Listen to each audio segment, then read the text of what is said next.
Lumea ne vede perfecți, așezați la masă, dar avem secrete ascunse prin casă. Zâmbete dulci, haine de revistă, sub covor e o armă și o întreagă listă. Te uiți în ochii mei și vrei să mă citești, dar ascunzi în geantă hărți secrete rusești. O cină normală, lumânări și vin, dar privirea ta e un pericol de plin. Știu exact ce ascunzi în haina de gală. Trăim o minciună aproape legală, un dans pe sârmă, un joc de noroc.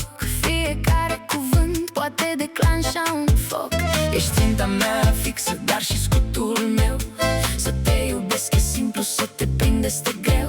Tragi direct în inimă, nu ai nevoie de vestă. Relația noastră e o continuă fentă.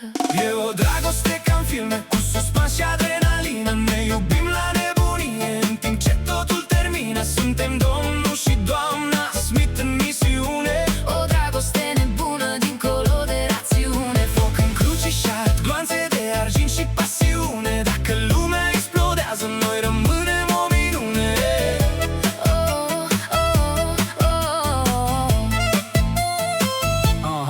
Ai crezut că nu știu cine ești cu adevărat. Ai crezut că mă joci, te-ai înșelat.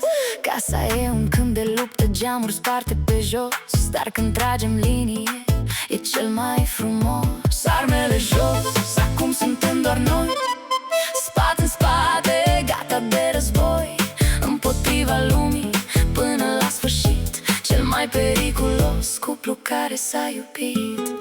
Când se stinge lumina și armele tac, rămân doar bătăile inimii în atac. Nu mai sunt secrete, nu mai e niciun rol. În mijlocul haosului tu îmi ești adăpostul gol. Ne-am promis război, dar am găsit salvare, cea mai dulce și periculoasă condamnare.